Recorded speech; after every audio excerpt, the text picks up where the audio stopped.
สบายดีพี่น้องมาสุขุสุคนมันนี่อ้นกับพาเอาโตมา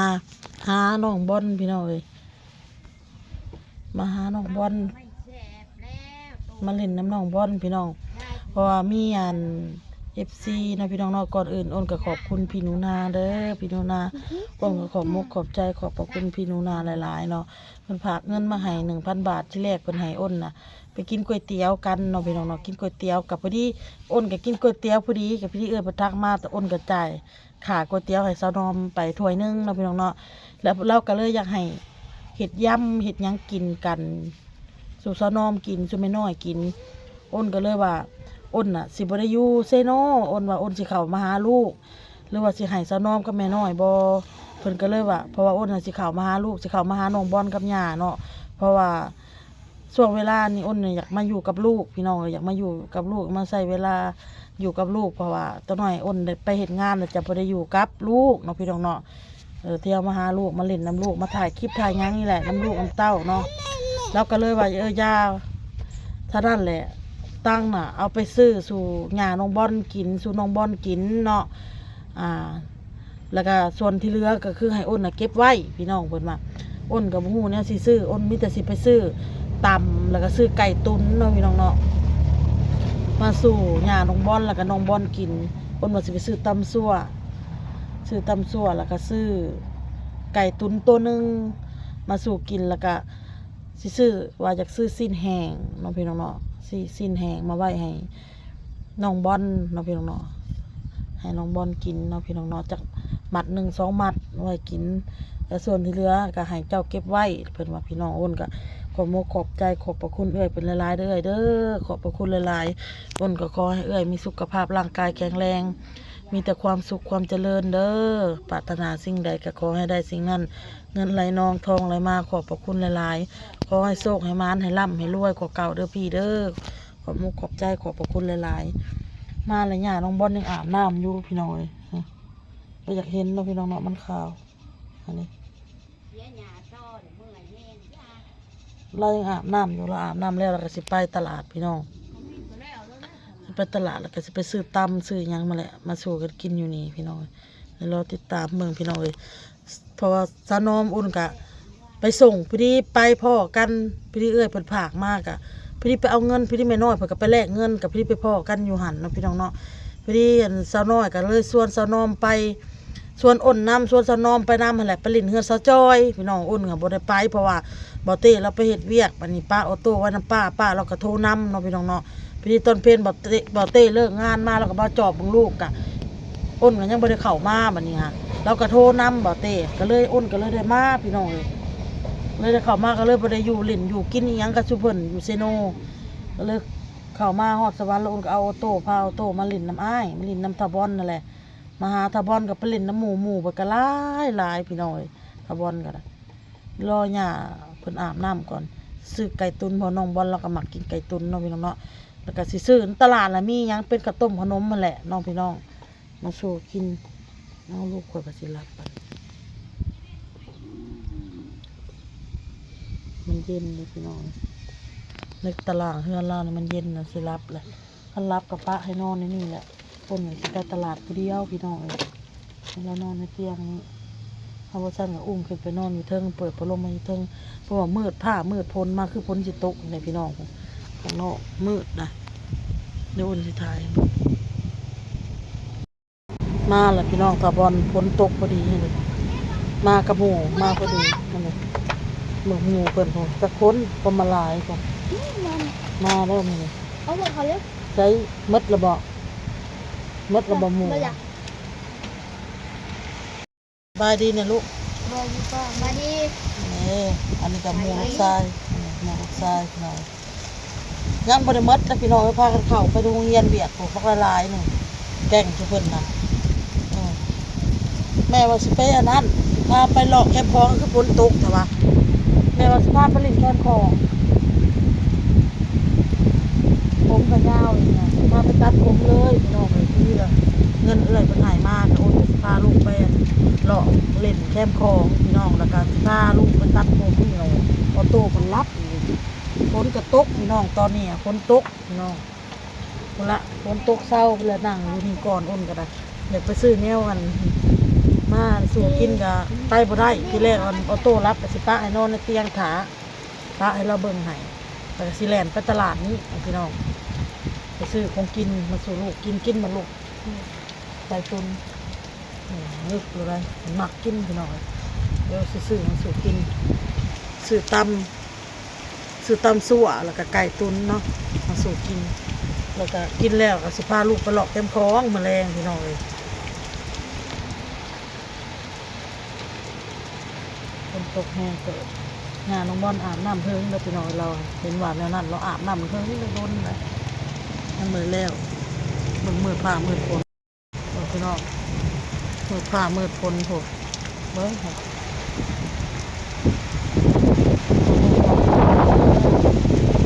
บอลจะเอามอนให้น้องหน่อยดูไว้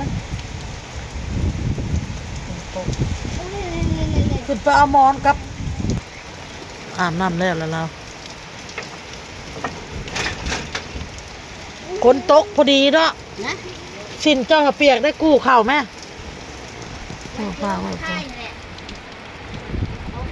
เปียกซื้อยังข้าวอันนี้ฮะซื้อโต้อ้าวซื้อคือกันน้องทบอลเลยน้องทบอลกับซื้อโต้ออโต้อันนี้ซื้อโต๊ะซื้อบออันนี้ซื้อออโต้บางทีก็เอิ้นโต้บอลอยู่เทิงพุ่นบอลเทิงเฮือนพุ่นมาอยู่เทิงเฮือนพุ่นโอ้หลุดเปียกยามันพี่น้องมันมีห่มมีเงาจอดเปียกพอดีเลยล่างหลดเลยเบิ่งหมู่น้องบอลพี่น้องฝนกระตกแต่ว่าจากคนยังมาบริขบได้พี่น้องเลยยังมาบริขบยังหลายคนแข่งคนเลยถ้าจะเป็นแข่งคนจากคน2 4 6 8 คน8ตั้งเท่าบอลพี่น้อง3อยู่นี่2 4 5 8 คนป้าแข่งคนเลยแล้วเนี่ยทีมงานน้องบอลเนี่ยไปเลยไปละ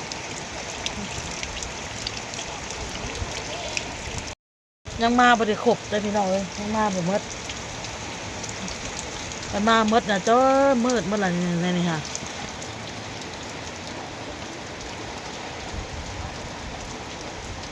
โอ้วันนอนเนี่ยเอาโต้นอนเอาโต้กันรับพี่น้องเลยรับ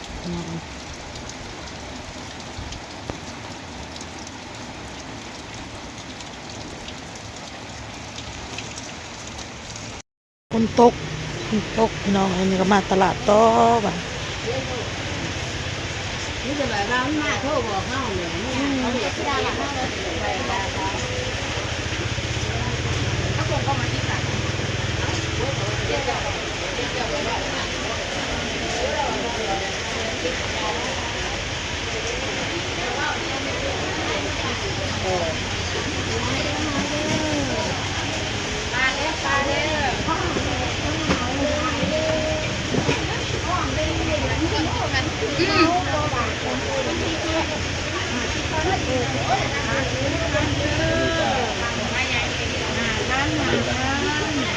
เราไปลงมาสัมเนาะเราไปได้ลงมาขายสัมไก่ตุนพี่น้อง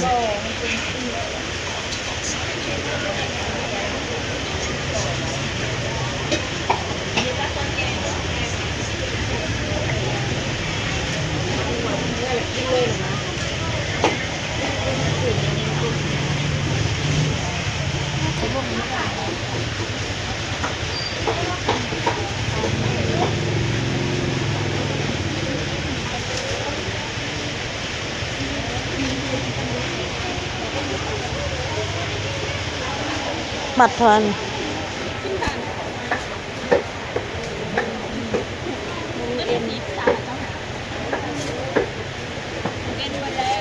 ก่อนออโต้สิ้นงานนี่สิ้นหัวก่อนออโต้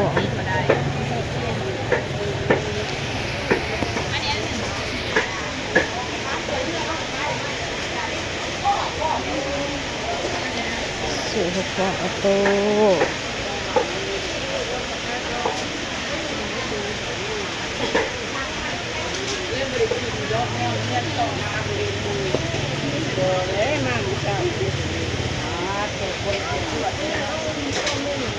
โตเท่าไรบักไก่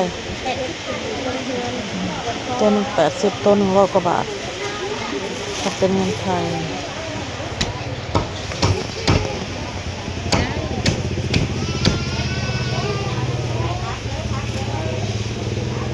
มีโตเพชรอันนี้โตเพชรอันนี้โตกว่าเพชรเนาะ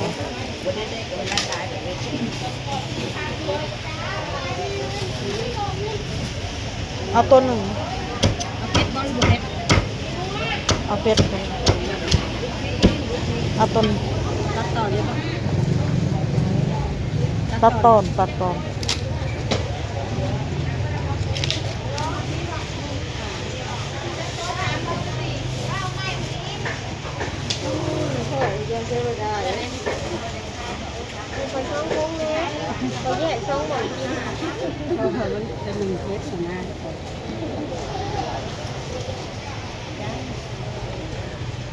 เอาต้นนี้เด้อ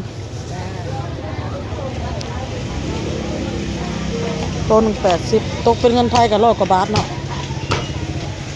100 กว่าบาท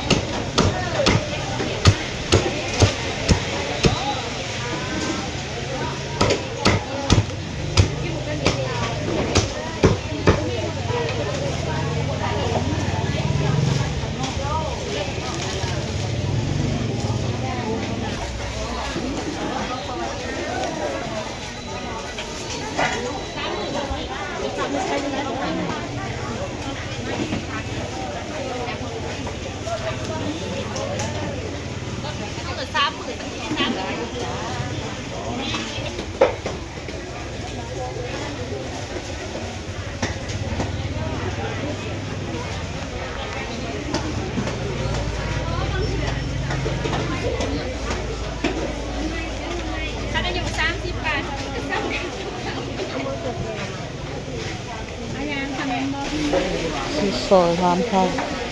เท่าไรรวมทั้งหมด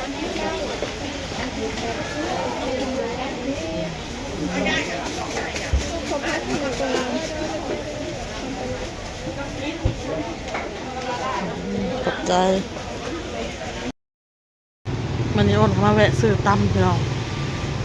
ซื้อไก่ตลาดแล้วซื้อตั้มแล้วก็ซื้อข้าวพี่น้องเพราะว่าแม่ย่าน้องบอลเราบ่ได้หมาข้าวมาน้ำเนาะพอเราไปเฮ็ดเวียกอยู่เพื่อนนั่นเขาเลยเราก็กินข้าวอยู่เพื่อนเขาเลยเขาหาข้าวหาน้ำให้เรากินเราก็เลยบ่ได้มาข้าวในข้าวอยู่เพื่อนอ้นก็มาจากตลาดมาแวะซื้อตั้มแล้วก็ซื้อข้าวเมื่อกินอยู่น้ำน้องบอลนั่นแหละกับย่าเรา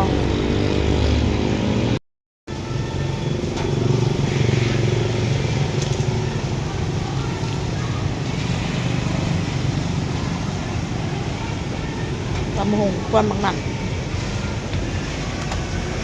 ควันบางหนัก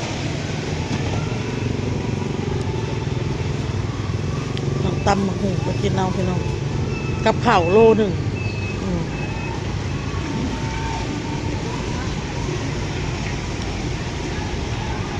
เอาพี่น้องกินนี่ก็ลาไปก่อนเด้อพี่น้องพ่อก็กินหนาพี่น้องสบายดีพี่น้องลา